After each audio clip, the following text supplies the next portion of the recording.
Mirá, los grupos de docentes están que estallan justamente por la situación, en primer lugar, porque el gobierno viene atacando a la docencia, por un lado, con una oferta miserable que muy lejos está de ser fantástica, como dice el secretario de la Gobernación, y en estos últimos días, como bien señalaba Yani, con un ataque a la propia conducción, sobre todo de UPC Capital, que ha sido recuperado por la docencia justamente para pelear por nuestras condiciones de trabajo.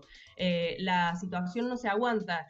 Ni qué decirte que creo que ningún docente ni ninguna docente se ha ido de vacaciones, a duras penas estamos descansando un poco, porque la sobrecarga del trabajo es enorme, además de los salarios miserables que no nos permiten ni siquiera pagar las tarifas que vienen con recargos, ni qué decir los alquileres, sino también por eso, por la sobrecarga laboral y las exigencias cada vez mayores, al punto tal, esto es significativo, que como uno de los aspectos del plan de lucha ha salido el rechazo a la organización impuesta de manera jerárquica y sin la más mínima consulta con la docencia de una jornada de ciencia que de repente nos cayeron del cielo los últimos días de clases, ¿no? Entonces, frente a eso hay una bronca enorme que creo que es lo que asusta al gobierno porque la propia conducción provincial de UPC, que está totalmente subordinada y que militó esta propuesta de miseria en las escuelas,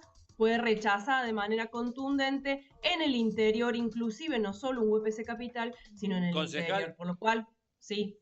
perdón, entre la propuesta fantástica que alude el gobierno y la propuesta miserable que aluden los docentes, ¿de qué números estamos hablando? Mira, nos están ofreciendo el 100% supuestamente de la inflación a partir de esta propuesta, pero los docentes hemos perdido el 50% de la inflación desde enero a esta parte, porque la negociación paritaria que habíamos acordado a fin de año, el gobierno la desconoció absolutamente y solo nos ofreció, nos dio el 50% de lo que corrió la inflación. Sabemos que la inflación de los primeros meses hasta marzo fue enorme, por lo cual hemos perdido salario en los últimos meses. Mira, una compañera preceptora con un cargo está cobrando 470.000 pesos hoy. Compañeros con 25 años de antigüedad y casi el máximo de horas no llega a los 700.000 pesos. Es decir, estamos con salario por debajo de la línea de pobreza. Entonces, por más que nos ofrezcan ahora el 100% de la inflación de los últimos meses, que ha sido poca porque es desde mayo a esta parte, no alcanza para reponer todo lo perdido. Por eso hay tanta bronca. Sumale a eso lo que te decía recién, que es las condiciones de trabajo, el aumento de la Laura, explotación laboral, la sí. condición de las escuelas. Hay escuelas que no han dado clase por el frío, la situación del FAICOR. Es decir, la docencia está discutiendo el conjunto de los problemas de la educación y parece que esto al gobierno copiándole el discurso a Milei, ¿no? Recién escuchaba lo que le había dicho al presidente de Brasil, es de zurdos y de comunistas, Sí. ¿no? Tiene copiado el libreto porque está alineado en su política de ajuste y eso es lo que ha rechazado la docencia. Laura, ¿cómo andas? Janina te Sí, ¿qué saluda. tal, El Shani? Buen gobierno día. tiene una clara apuesta a la estrategia del desgaste, teniendo en cuenta también las diferencias que existen entre la conducción provincial y la conducción capital, y mientras tanto les dice a los docentes